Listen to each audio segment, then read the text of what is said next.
Let's get started with my tips for parent conferences. And if you think that you know any other teachers out there who might be interested in getting a few tips and tricks to put up their sleeve for parent conferences, go ahead and share this broadcast with them.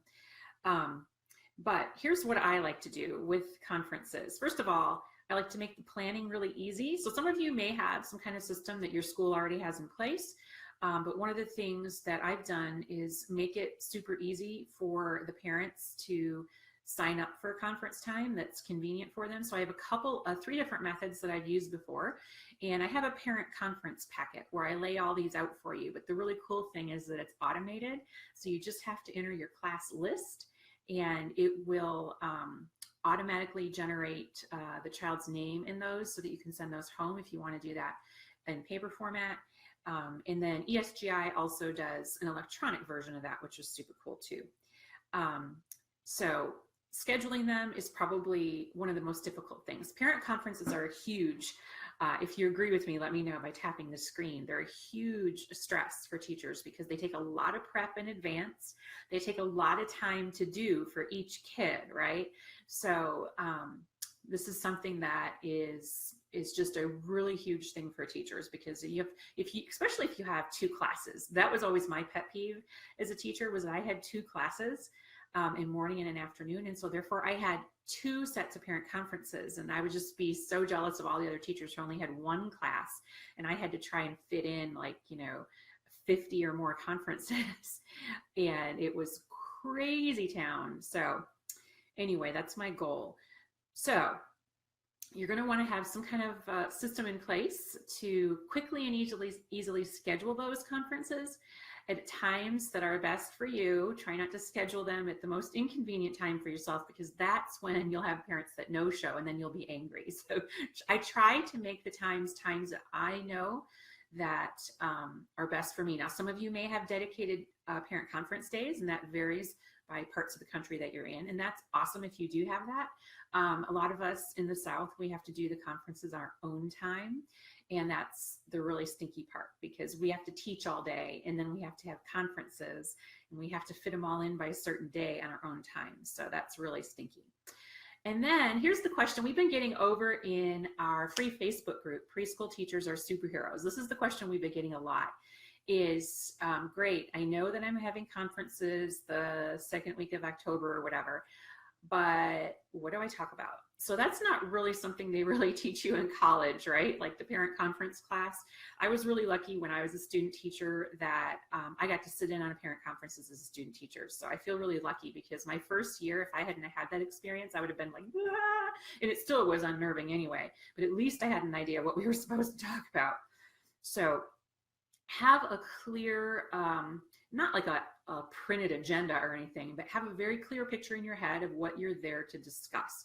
So my clear goals with parent conferences are, we're not there to discuss any other children aside from that parent's child. So we're not going to talk about little Johnny and his meltdowns. We're not going to talk about little Susie and how she had lice. We're not going to talk about anyone else but their child. And if they try to talk about other children, then you have to have a plan to get them back on track. So some of the things I would say would be like, well, yes, I understand that's a concern, but right now we're here to talk about Bryson's progress in school. And if you have a question or concern about another student, this isn't the time to address that. This time is dedicated just for Bryson. So you have to be really firm. Otherwise, it could be a whole conference about lice, or a whole conference about someone else's meltdown and someone else's parenting style. And that's not something, you don't need to get into that, right? That's not, not your circus, not your monkeys, right? I've heard that before. All right. And so then what do you talk about with the parents? And so you're going to talk about their child's progress, right? You're going to talk about their child. I'm going to use Bryson as an example because I have a friend on Facebook whose son's name is that. Bryson's progress. So you're going to need something to base your conversation on. So I always have my portfolio and my report cards, or whatever you want to call them, your assessment data that you're going to discuss during the conference. So you're going to be showing the parents samples of their evidence of their child's learning in the portfolio and also through the report card. And then I always go through the report card with them first. We go through the portfolio and we talk about how these things that are portrayed in the portfolio or displayed in the portfolio relate to the report card. And then I ask them if they have any questions. So that is the basis of what we talk about. But I always start with the hamburger method. Are you familiar with the hamburger method? So it doesn't matter if you're talking about the most well-behaved child in your class or the least well-behaved child in your class. It doesn't matter. You're always going to use the hamburger method because all parents want to hear good things about their kids, right? There are no bad kids. So you're always going to start with something positive about the child. I don't care if that child threw a chair at your head this morning, but you're going to say something positive about that child. So you might have to dig down really deep and you might have to think about a few kids, like, what am I going to say that's positive? Some kids it'll be super easy, but some kids it'll be more difficult. And those kids, you might even want to write notes for yourself. So for example, for the child who threw a chair at my head, I know that that child doesn't hate me and isn't evil or anything like that. I would probably say to the parent, you know what, let's pretend it's Bryson again. Poor Bryson. If it was him, I would say something like, you know, Bryson has a really loving heart. He cares very deeply about everybody and everything. Now, I'm not going to talk about the chair because this isn't the time to talk about this particular incident. We're talking about his progress. We're still working on some of the impulse control issues that we've talked about before, because if there's a problem, you don't want this to be the first time. The parent conference is not the first time the parents should hear about a problem, because now your whole conference is going to be about the problem and not about the child's progress. So I'm going to say something very positive about their child. And if there's an issue they're already aware of, then I'm going to say something, we're still working on that issue. But, you know, and then I'm going to go on to the bulk of the conference, and I'm going to end on another positive note. You can fit all the other stuff in the middle, but you're going to want to do that hamburger approach. It really goes a long way. Start off with a positive about everybody, even if it's your best kid, because sometimes parents of the most well-behaved children are the most anxious. Oh, I'm so worried. They got nothing to worry about. Set them at ease first, because if they feel at ease, then it's going to be easier to go through the information that you have to get through. And so take charge of the conversation, because it can get off track really quickly. So, and that's a really big job, especially if you're new to parent conferences. So, and then you're going to go over the assessments. I have three assessment tools really. The first one, we have a 3-year-old observational assessment tool. Tom will share a link to that in the comments below for you if you work with 3-year-olds. If you're a member of the teaching tribe, of course, you can go download that right away in the vault. And this, if you were having a conference with the parent of a 3-year-old child, then you would use this as a basis for your conversation. You start with that positive. That's the top of the bun on the hamburger. You go into the meat of the conference. That's the review of the report card or the assessment or whatever you want to call it. And then you end with another positive, and that's the bottom bun on the hamburger, right? So you have a nice hamburger there. And then there's also the pre-K assessment packet. That's for 4-year-old children who are 4. We have that. It's also available in the teaching tribe. If you're a member, you can grab it right away. And that information there is going to be the basis of your parent conference. We also have the electronic report card. If you're not familiar with that, it's one of those super fancy, not high tech, it's not hard to use, electronic forms that you can fill out electronically online, and it will automatically do a lot of things for you, like kids' names and the comments. What killed me with report cards was typing out all the comments. And then when it was all said and done, because I had 2 classes, right? So I wasn't just filling out like 22 or 24 report cards. I was filling out double that. And it was really time consuming and exhausting in addition to my daily job. And I'm sure you can relate to that. So I found that when I was all done writing the report cards and writing the comments, because it was required to write a comment, it doesn't matter if you type the comments or if you write them, but you were repeating a lot of them, right? And so I would get done, because you would get set in your rhythm, and some kids have this comment and some kids have that comment. And it was a requirement that we had to comment, and it was so time consuming. I would have like carpal tunnel at the end of report card season. So I created this electronic report card where I put all of my general comments into this electronic form. So now you can select them from the drop-down menu. Okay, so that's a super time saver. So you can complete them electronically. There's a video that shows you how it works on the report card page if you want. The one thing about these electronic forms is they have to be opened in Adobe. You have to use Adobe. So if you're using a Mac, you're going to have to use Adobe to open the document because they work with Adobe. So you can't open it like from your computer and then it kind of shows it in preview mode. It won't work that way. It has to be opened in Adobe. So I talked about the assessments and the report card. Okay. The other thing that you're going to want to talk about with the parents, usually I do this at the end, how I'm helping the child through any issues that they might have academically. So if the report card or the assessment or the portfolio shows that the child is struggling, let's say with scissor skills, I'm going to say, now I noticed that Bryson, poor Bryson, you might have noticed that Bryson was having some difficulty with the cutting segment or the cutting portion on the report card. He's still figuring out how to hold those scissors, and he's still working on his what we call fine motor skills. Those are the muscles, the small muscles of the hand that are used eventually for writing. And that's okay. And here's some things we're doing every day in class to help Bryson with that skill. So I'll do that portion, and then I'll say, and now here's how, let's say that's the thing he needs to work on the most. Let's say that fine motor is what's holding him back, right?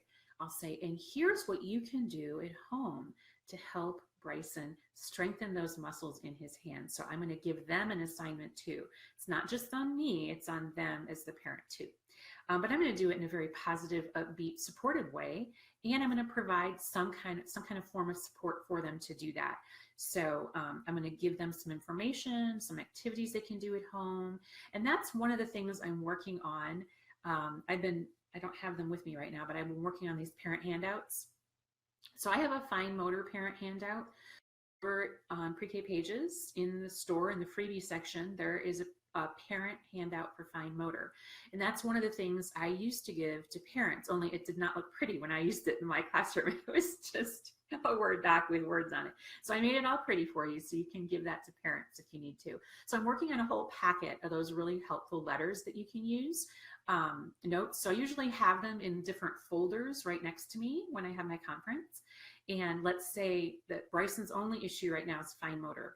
He's fine with the alphabet and everything. He's right on track everywhere else, but fine motor is his thing. So I would flip open the folder that has the fine motor article. I would pull it out because I have several copies in there. I would put it in front of myself and the parents, and I would kind of briefly go over it and say, these are some things you can do at home with Bryson to help him with his fine motor skills. And then I would have these other articles in folders for other parents that might have issues with. There was one that I wrote recently about bedtime that I sent out to our newsletter subscribers. Some of you might have had that. So sometimes parents then at the end, when I say, do you have any questions? And if you can relate, tap the screen and let me know. Sometimes you get stuff from left field that you're like, whoa, I have no, like, why are you asking me? But they would see me as an authority, and that's fine. Parents sometimes see teachers as an authority. So, and they figure we have the answers to everything. So I would get things like, my child's a picky eater, what can I do? My potty training, bedtime, fights with his brother, doesn't like to listen to stories. So I would try to have things prepared to pull out and address with them that could help them with those issues. And I could refer to as well, because, you know, this might be my 8th conference of the evening and I worked all day and now it's like 8 o'clock and I'm like brain dead. And I'm like, okay, you know, so I have all these handouts I can give them. So that really helps. Difficult students, if you have problems, like how do you tell a parent their child is struggling in all areas, right? Like that's a tough thing to do.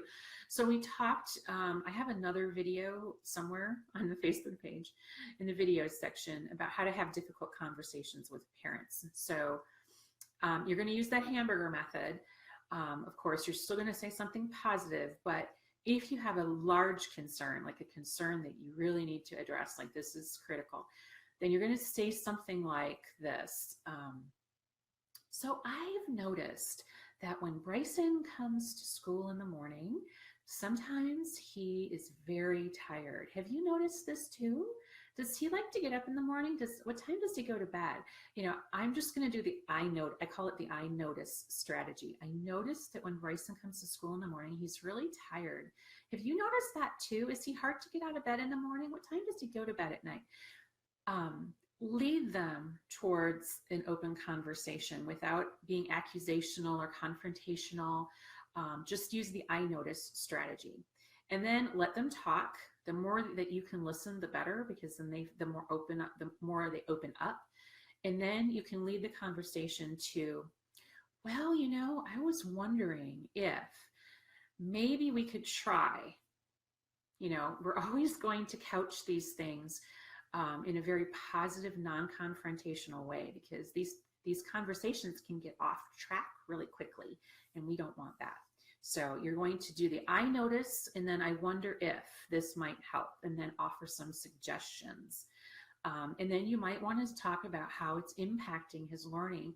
So you might say something like, not only you started with, I've noticed, and then you say, I wonder if this might help. And really, I'm concerned because when Bryson comes to school really tired in the morning, it's really difficult for him to concentrate. And he also has a really hard time. I'm trying to think of a non-teacher way to say staying focused or on task. You want to use non-teachery words if you can, because it doesn't matter if parents are doctors or lawyers or plumbers or whatever it is that they do. Teacher jargon isn't something they teach in law school. Teacher jargon isn't something they teach in medical school. So we can't assume that just because our parents have a certain level of education that they'll know what we're talking about. So we want to use the least amount of jargon that we can, and lead them to it. Let them know what the problem is, and let them know how, if it is very serious, say.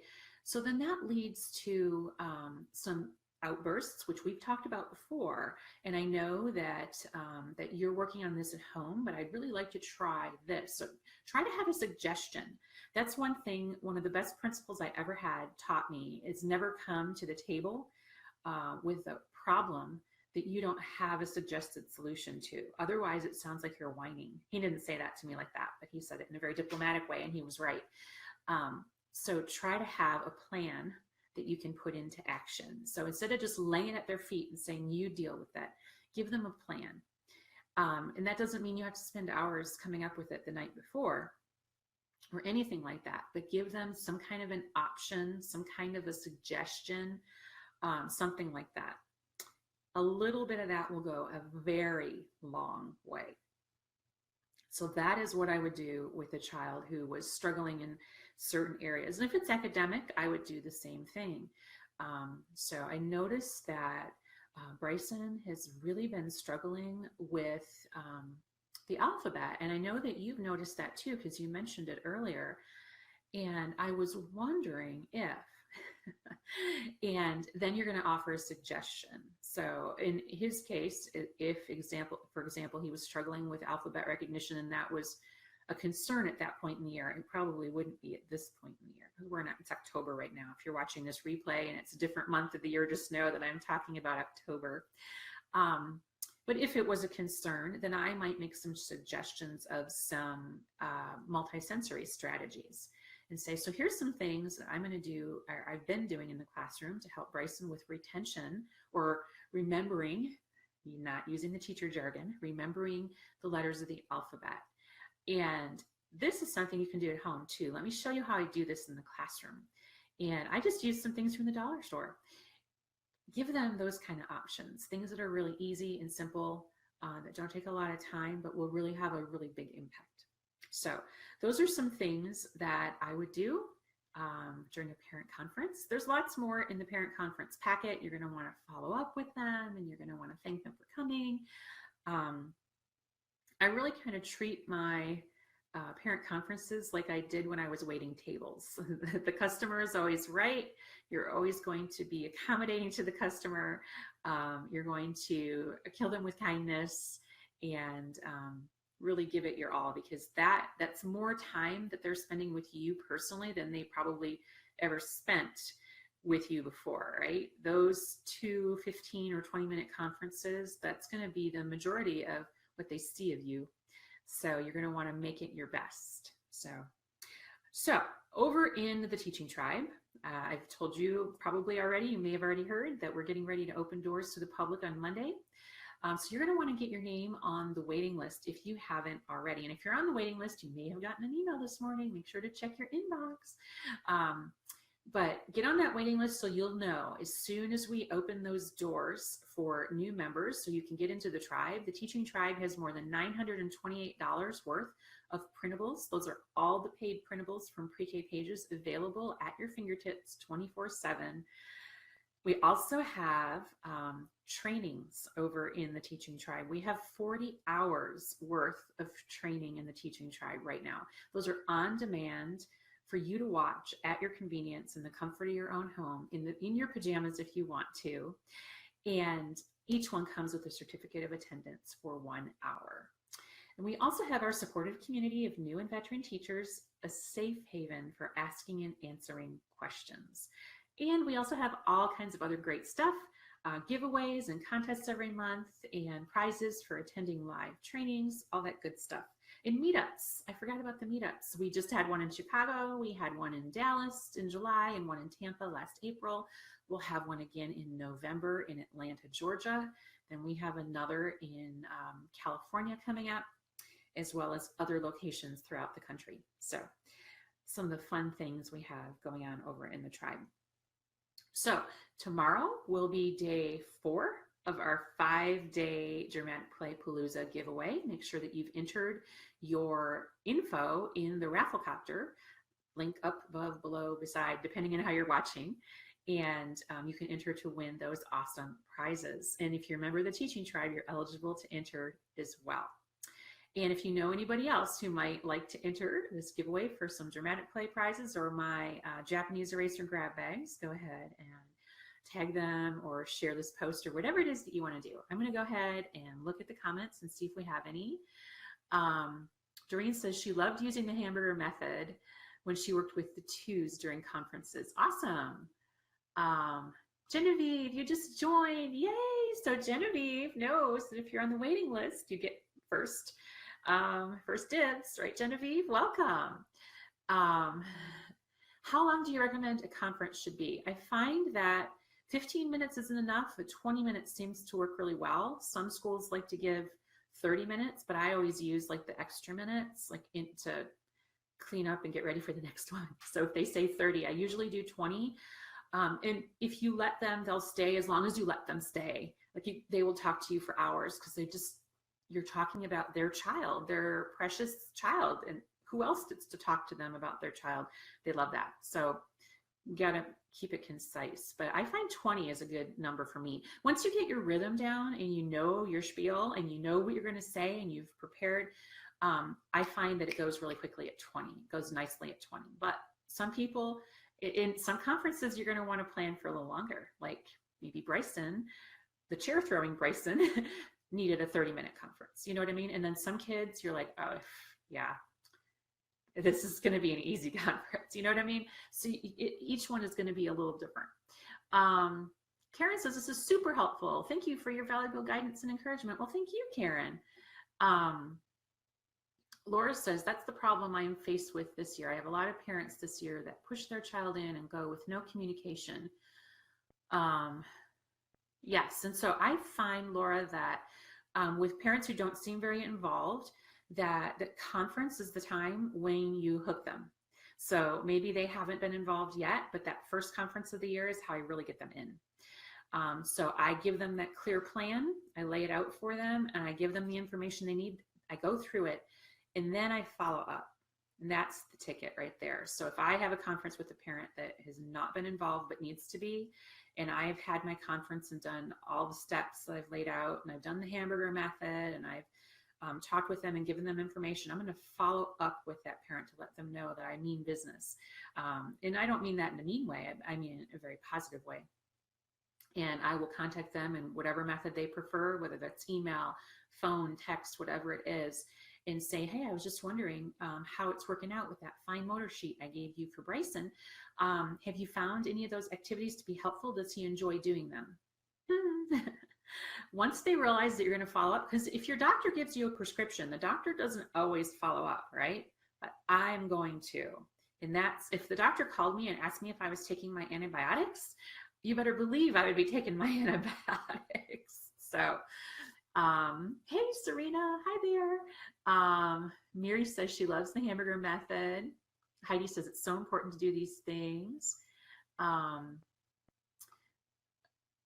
Oh, Laura says she's been using the 3-year-old observational assessment tool and loves it. It gives you a good picture of where each student is developmentally. That's great, Laura. Thank you for that feedback. My first conference, says Roberta, is the week of Thanksgiving. Yes. Ours usually fall right around Halloween, in between Halloween and Thanksgiving, but because there's 2 classes, or there was, I'm no longer in that school district, but 2 classes, they could start right around Halloween and not end until Thanksgiving. Oh, hey, Angel. Our entire school, Kathleen says, our entire school has conferences for the same 3 days before and after school or until we're done. Yeah, every school has a different way that they do it, and that's awesome. If there's a set plan, that helps. Anna says she has 5 classes. Bless your heart, Anna. I'm sorry. Let's see if I missed any. You guys always talk about Whispering Pines. There's a show called that I absolutely love. So every time I see it, I'm like, Whispering Pines. It really exists. Okay. All right. I think I caught up with the comments. So that is my Friday night takeaway. I will see you all again here tomorrow. I'll send out a text before I go live. So if you haven't signed up for the texts yet, you can open up your smartphone, open your texting app, and type in the to field 81010. And in the message field where you would type your message, you do the @ symbol, and then PREKPAG if you're in the US. And if you do that, then we'll send you a text before we go live so you'll know when, because Saturday and Sunday I'm not going to be on at night. So I'll be on during the day sometime. And you can always catch the replay. Okay, guys, thanks a lot for watching, and I will see you all tomorrow. Bye.